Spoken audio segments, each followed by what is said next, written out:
Well, I got all the decals on the Buran orbiter, the Ark kit, and let's take a look. So there were a few minor problems. Mostly, well, like I said, I think in the first shot, where on some of the bigger pieces or even not so big pieces, the edge of the decal would kind of fold under itself, and it's almost impossible to get that unfolded because you've got kind of sticky surfaces sticking to each other. And they're very thin, very fragile. They go on very smoothly. You can see this. There's no real major silvering. A couple little bubbles here and there, but I think they're going to be very not noticeable. Some of the bigger pieces, like the top of the wing, I cut into smaller sections. Some of the long, skinny ones, like around the sides of the engine blocks, I had to cut into smaller sections. So what I'm going to do next is hit the Rho kit with some couple of coats of Future, and then put the decals on that kit, because that'll really enhance what's otherwise a pretty plain model. And then I'll put the decals on there. The fit was not as good because those decals are designed for this Ark kit. So I expect to have some scraps left over, and what I will do is use those to make any repairs on this one. Particular areas are at the windows here, because there's a real skinny little piece that they provided for this, and it just disintegrated. And I may need to do something around the nose because the bottom sections came out a little offset. The tiles here go a little further forward than the one on this half. There's a spot here that folded under and came off. Otherwise, not too bad. It's going to sit on the shelf, so I'm not worried about like this area that's kind of messed up. Other issues, the RCS nozzles didn't quite line up with the kit. So I'm just going to leave the decal intact. If I were to recommend this, somebody using this, I would putty over the RCS nozzles on the kit, because again, the decals are larger than the indentations on the kit, and they're not exactly lined up.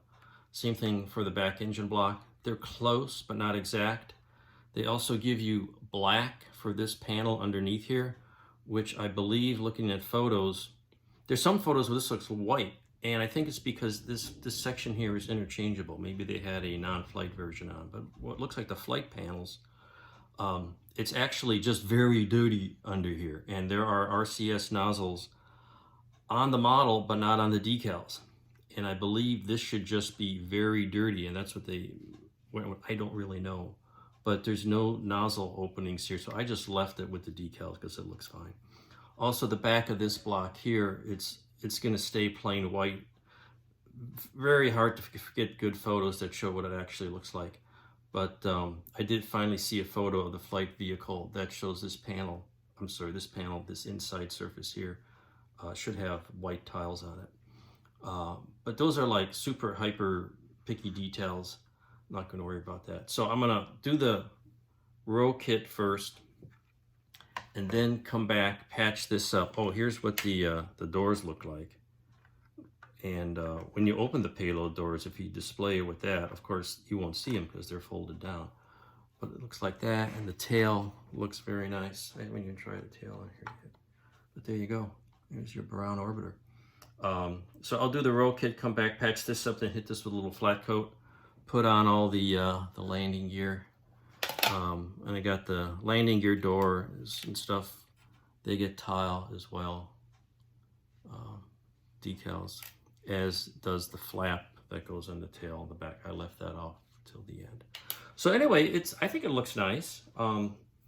Again, any shuttle type model with tile is always going to look a little, I say heavy, but you don't really see these dark tile lines on the real thing unless you look really close. So it just makes for an interesting model, you know, accuracy. It's an artistic expression of what this thing looks like, and that's good enough for me. So that's the next step. We'll do the decals on the Rho kit, and maybe I'll post how that's going on in a few days. So thanks for watching, and happy modeling out there. Bye now.